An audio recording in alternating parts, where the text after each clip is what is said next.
Nggih. Om Swastiastu, Om Awigenamastu, Namo Sidam, Om Sidirastu, Tathastu Swaha. Salam Rahayu semeton sinamian. Salam kebahagiaan, salam dunia gendeng. Nggih. Pada hari yang berbahagia niki, tiang langsung berada di tempat tinggal atau di kediaman daripada Jero Jepang. Jero Jepang ya. Nama aslinya sih?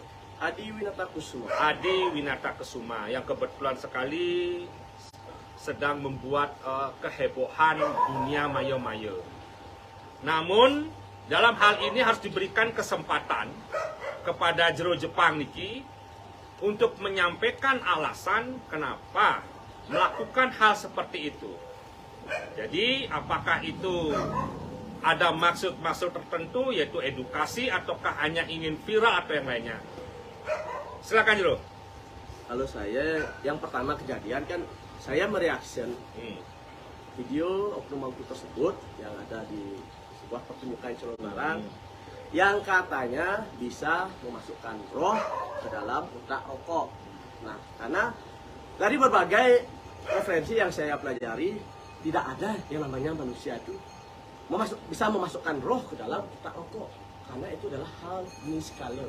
Apapun itu bentuknya manusia.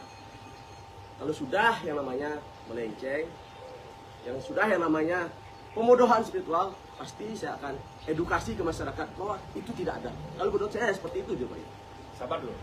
Jadi ini saya tidak mengatakan siapa beliau, mengaku bisa Ya, memasukkan roh ke dalam kotak rokok. Dari mana kok bisa? Ataukah ada postingan kah? Atau ada hal lainnya yang mengatakan hal seperti itu? Ada dia ada kebetulan di sana kan ada pertunjukan calon arang. Ada pertunjukan calon arang. Ada yang merekam. Ada yang merekam. Ada rekamannya YouTube tersebut. Dia beratraksi seperti itu, memasukkan roh dalam kotak rokok. Artinya ada penonton atau sisilnya mungkin yang diinikan. Ah, itu kurang tahu saya antara bukan penonton, bukan, yang jelas bukan penonton karena sudah pakai pakaian yang lengkap itu yang rohnya diambil seperti itu. Jadi ada ini kemudian ditarik, Ya. rohnya dimasukkan ke dalam kotak rokok. Ya, betul. Ke kotak rokok gitu. Iya. Nah sekarang setelah begitu akhirnya kan orang itu tidak punya roh dong. Iya, dia katanya mati suri orangnya itu. Mati suri. Jadi itulah kemudian yang menyebabkan Jero Jepang melakukan reaksi video. Oke. Jadi selanjutnya bagaimana? Ya, makanya, nah, reaction videonya saya itu dikomen oleh katanya orang yang kenal beliau. Nah, lalu saya kasih nomor WA. Di nomor WA tersebut orangnya itu katanya ingin mengajak pembuktian. Kapan saya bisa? Saya tanya balik. Apakah mangkunya mau pembuktian? Mangkunya mau pembuktian? Katanya mau, nggih. Info aja kapan bisa. Dia lihat jadwal, lihat schedule. Oke, besok saya bisa jam 7. Dah. Besoknya saya langsung ke sana. Nah, jadi oke, sekarang pertanyaan Tiang. Di situ ada kata-kata Jero menantang. Oh, ada. Nah, itu harus jelas dulu karena Tiang lihat di video punika, apakah Jero itu menantang seorang mangku nih? Kan, karena saya bukan jujur, saya juga seorang mangku juga, gitu loh. Apakah ada kata-kata menantang seorang mangku di sana? Saya tidak ada menantang mangkunya. Yang ada adalah saya ingin melakukan pembuktian atas apa reaction videonya yang saya lakukan itu, yaitu memasukkan roh ke dalam kotak rokok. Itu aja yang ingin saya lakukan. Artinya di sini tidak ada menantang seorang Jero mangku, nggih. Zien sampun kesudi di masyarakat kan kan, tetapi adalah di luar konteks punika. Iya, betul sekali. Nah, waktu itu adakah kesempatan Jero untuk berbicara menjelaskan duduk persoalan kenapa Jero berada di tempat punika? Karena yang lihat begitu banyaknya orang tuh. Ini kejadian awalnya, saya pas datang ke sana hanya ada 3 orang. Hanya ada 3 orang. Kita sudah bicara baik-baik. Terus ada lagi datang 1 orang. Nah, itu yang ngocehnya luar biasa, super saya ingin berbicara dengan mangkunya, ayo kita langsung pembuktian, tapi ini orangnya terus ngoceh, apa Anda dirugikan ini, pokoknya ngoceh satu orang tersebut gitu loh. Saya tidak bisa jadinya, ayo langsung kita pembuktian, kita cari orang netral. Nah, ketika saya ingin mencari pembuktian orang netral yang ingin rohnya itu diambil dan masukkan ke dalam kotak korek, itu dihalang-halangi oleh oknum mangku tersebut. Itu. Ada kata-kata Jero mengatakan bahwa yang dilakukan itu adalah suatu bentuk metode hipnosis ya, atau hipnotis ya, atau hipnoterapi ya. Betul sekali. Ada mengatakan seperti itu? Ya, betul sekali. Dari mana kok bisa Jero mengatakan bahwa itu adalah hipnotis atau hipnoterapi, bukan sebuah keilmuan berdasarkan dari gaib? Nah, karena saya juga pelaku dari hipnosis sendiri dulu. Pelaku daripada hipnosis sendiri. Ya, karena saya di reaction video itu juga mencantumkan ini loh, tiga lampiran video saya cantumkan, saya loh bisa seperti itu. Itu adalah metode hipnosis, sama seperti apa yang saya lakukan. Kenapa Jero tidak menjelaskan persoalan itu pada saat acara berlangsung? Nah, saya sudah menjelaskan, ingin mencari orang netral sebagai media hipnosis, tapi dihalang-halangi oleh oknum mangku tersebut. Nah, ketika dihalang-halangi, kita kembali masuk dan akhirnya Jero mangku itu langsung pembuktian dengan mematikan lampu tersebut. Pembuktian dengan matikan lampu gaib atau mati lampu biasa? Oh, menceklek gitu. Bukan dengan menggunakan gaib. Dia matikan lampu. Katanya pembuktian mau mengambil rohnya saya. Yang pertama pembuktiannya hanya seling pandang. Rohnya siapa mau diambil? Rohnya saya. Oh, rohnya Jero mau diambil oleh semeton tersebut gitu. Ya, biar sama seperti apa yang dia praktekkan yang video saya reaction gitu. Akhirnya? Ya, karena saya tidak ungkap waktu itu, tidak mati suri seperti apa yang dia lakukan. Dia akhirnya minta, ayo biar cepat berjabat tangan. Berjabat tangan pun saya tidak ada pungkat sama sekali, saya masih sadar. Seperti itu. Mungkin karena dia kesal, saya tidak bisa pungkat atau tidak bisa mengambil roh saya. Karena itu ada yang namanya mental block. Jerbawi kan tahu apa itu mental block di dalam ilmu hipnosis. Nah, dia mengambil warga di sana, terus dihipnotis, tidur. Jadi yang diambil untuk dihipnotis adalah warga di sana? Iya. Dari mana Jero tahu itu warga di sana? Dia kenal, anak kecil itu kenal. Oh, dia kenal anak kecil. Nah, begini Jero, andai kata itu bukan orang di sana, apakah Jero mengakui bahwa memang ada keilmuan itu? Ini kan karena warga di sana. Andai kata yang digunakan lah orang netral lah, anggap orang lain. Andai kata saya mendapatkan orang netral dan bisa oknum mangkunya tersebut menidurkan orang tersebut ya, tapi tanpa harus sama seperti apa yang dilakukan dalam video. Dengan anak kecil pun itu kan dengan cara nutup mata, dia memegang matanya terus menidurkan. Kalau waktu di pertunjukan calon narang yang saya reaction videonya itu kan tanpa kata-kata dia hanya seperti ini, orangnya sudah mati suri dari jarak jauh tanpa menutup matanya. Beda sekali prakteknya saat saya reaction video dengan saat yang ada di sana. Nah, jadi sekarang jadi itu maksud Jero melakukan itu. Nah, sekarang begini Jero ini Tiang di sini tidak ada kepentingan. Jadi Tiang kenal sarang Jero Jepang, Tiang juga seorang Jero mangku Jero Jepang. Nah, kenapa kok bisa namanya Jero Jepang? Jero itu gimana itu? Jero itu kan artinya orang yang menekuni spiritual bagi saya. Jadi orang yang menekuni spiritual. Ya. Kalau Jepang, karena saya pernah kerja di Jepang. Begini Jero, saya kasih saran ya. Jadi spiritual ada juga supranatural. Jadi saya koreksi dikit. Yang dimaksud adalah nama Jero karena bergelut dalam dunia supranatural. Kalau spiritual itu sudah lebih pelepasan, tidak terlalu memikirkan hal-hal yang berhubungan dengan keduniawian. Jadi supranatural maksudnya karena Jero terlibat atau berkecimpung dalam dunia yang berhubungan dengan supranatural. Jadi begini Jero. Kita harus percaya bahwa di balik ini adalah ada taksu. Taksu daerah dan itu taksu seseorang. Makanya kalau di Merajar itu kan ada pelinggih taksu. Nah, stop dulu. Boleh saya stop? Saya tanyakan. definisi taksu menurut Bayu Gendang itu apa? Sabar.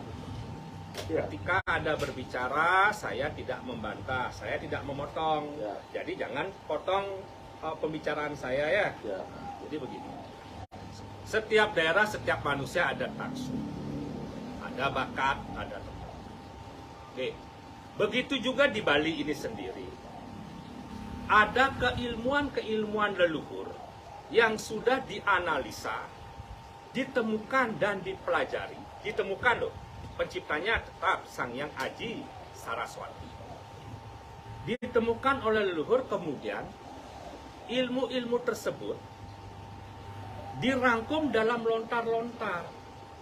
Nah, inilah yang harus kita jaga sebagai generasi penerusnya.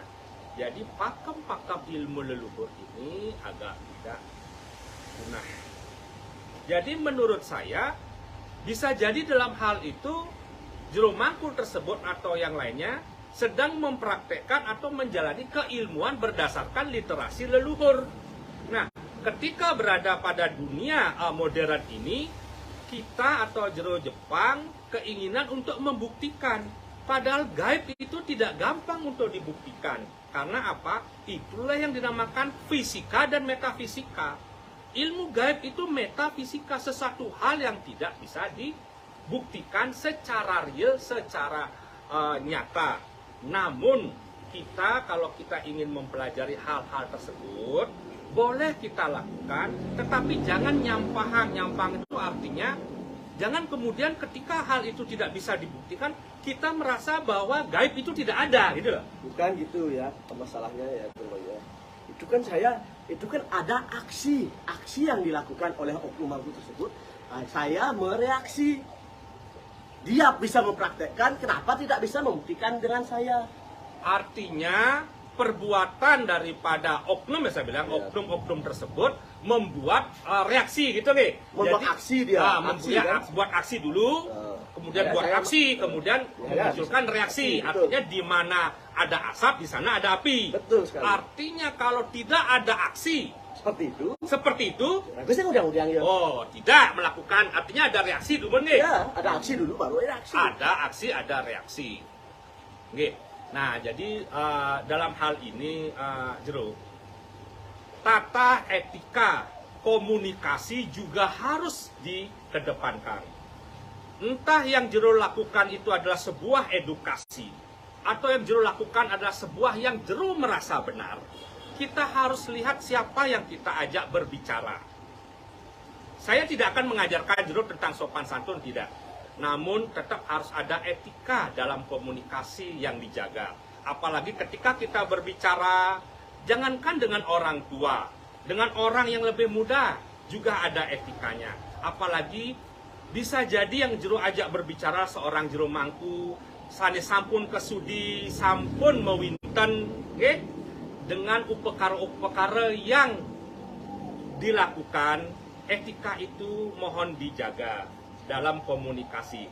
Saya juga sudah berwinteng, saya sudah sama aja, nggak ada perbedaan, sama-sama manusia, sama-sama makan nasi. Nah, saya kan ingin, kalau saya orangnya pribadi ya, di Jero Bayu Gendang ya, saya orangnya to the point aja. Dan di WA itu pun sudah jelas, tidak ada yang namanya komunikasi apapun, langsung pembuktian saya datang. Seperti itu Jero Bayu. Itulah bedanya bahasa-bahasa kita dengan bahasa-bahasa makhluk lain. Bahasa-bahasa kita dengan tata susila, dengan orang-orang yang kelihatan nanti. Apalagi Jero Jepang ini seorang Jero. Mungkin tata bahasa dalam bertanya, dalam apa, mungkin lebih ditata saja agar tidak menunjukkan suatu bentuk kearoganan, kekasaran. Artinya begini, maksud kita baik, nantinya akan menjadi nampak tidak baik. Maksud kita benar dalam hal mengedukasi masyarakat, tetapi ketika kita berkomunikasi dengan cara yang dianggap tidak etis, itu tentunya bisa menimbulkan polemik dan konflik di masyarakat. Saya akan mengambil pengalaman dari Karangasem tersebut. Mungkin Jero Bayu pernah dengar. Sebelumnya, sebelum hari itu, saya pengalaman di Karangasem, saya sana sudah baik-baik, ngomong baik-baik, langsung ingin langsung gini-gini. Tapi apa? Sampai sana kan sambutannya juga panas-memanas. Makanya saya menekankan kalau saya datang langsung pembuktian. Tidak ada yang namanya komunikasi-komunikasi yang membuat tersugesti atau apapun itu bentuknya. Karena saya tidak mau, karena saya tahu metode yang dipakai adalah metode hipnosis. Takutnya saya tersugesti dengan apa yang dia katakan, saya bisa dihipnotis. Artinya Jero percaya dong Jero bisa terhipnotis. Orang cerdas pasti bisa terhipnotis. Orang cerdas pasti bisa terhipnotis. Ya, apalagi orang fokus. Jero bisa tahu kan itu kan? Ya, jadi begini Jero. Jadi apa yang Jero lakukan ini adalah sebuah edukasi karena ada sebuah reaksi, kan begitu kan? Aksi. Sebuah aksi ya. Reaksi karena ada sebuah aksi.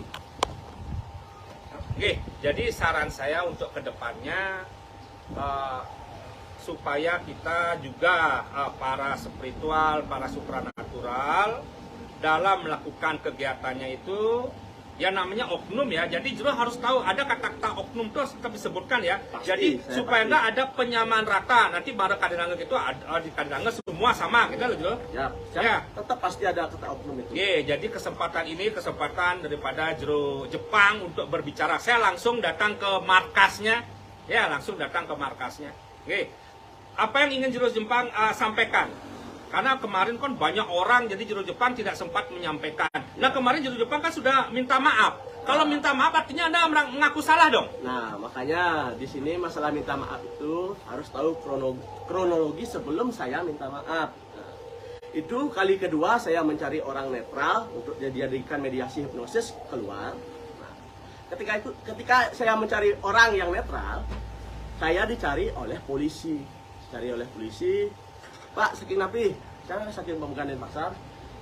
Udah Niki, yang Niki pembuktian Pak, soalnya oknum Mangkunike katanya bisa mengambil roh dan masukkan ke kotak rokok. Balik ya Pak, Niki bawa macet dan keadaan seperti ricuh, ada provokator sini. Balik ya Pak, kalau nggak balik saya ajak ke kantor aja. Oh nggih Pak, siap, saya balik. Nah, terus saya jalan, ambil motor, dihadang dengan warga di sana dan oknum Mangkunike tersebut katanya kalau Anda ingin pulang minta maaf dulu dan hapus konten. Nah, karena saya ingin mengikuti anjuran dari polisi agar pulang, makanya saya berakting minta maaf dan berakting akan menghapus konten agar saya diberi jalan pulang, agar saya tidak berurusan dengan polisi seperti itu. Nah, saya pun tidak akan pernah menghapus konten-konten apapun itu bentuknya yang pernah saya hapus. Apapun konsekuensinya mau dilaporkan polisi, saya malah sangat senang sekali. Kenapa? Karena nantinya di kantor kepolisian atau di pengadilan akan dilakukan pembuktian atas apa video yang saya reaction. Saya minta maaf bukan karena keinginan saya tapi paksaan agar saya diberi pulang. Dan saya ingin pulang karena anjuran dari polisi saya harus pulang. Seperti itu, biar Jero tahu kronologinya sebenarnya. Oke. Semeton Sinarang Sami. Jadi tujuan saya hadir kemari ke tempatnya Jero Jepang adalah memberikan kesempatan Jero Jepang ini untuk berbicara tentang kronologi dan bagaimana sebenarnya kenapa hal itu terjadi. Terima kasih Senementon Sinarang Sami. Semoga kita di Bali khususnya Raksu Bali tetap terjaga. Dan yang kedua, ilmu leluhur Bali juga tetap terjaga. Dan oknum-oknum yang mengaku spiritual, supranatural bisa mulat sarira introspeksi diri agar hal-hal ini tidak terulang lagi. Karena seperti kata Jero Jepang, ada aksi pastinya akan ada reaksi. Oke. Salam Rahayu, salam kedamaian, salam dunia gendeng. Saya merasa berlogika.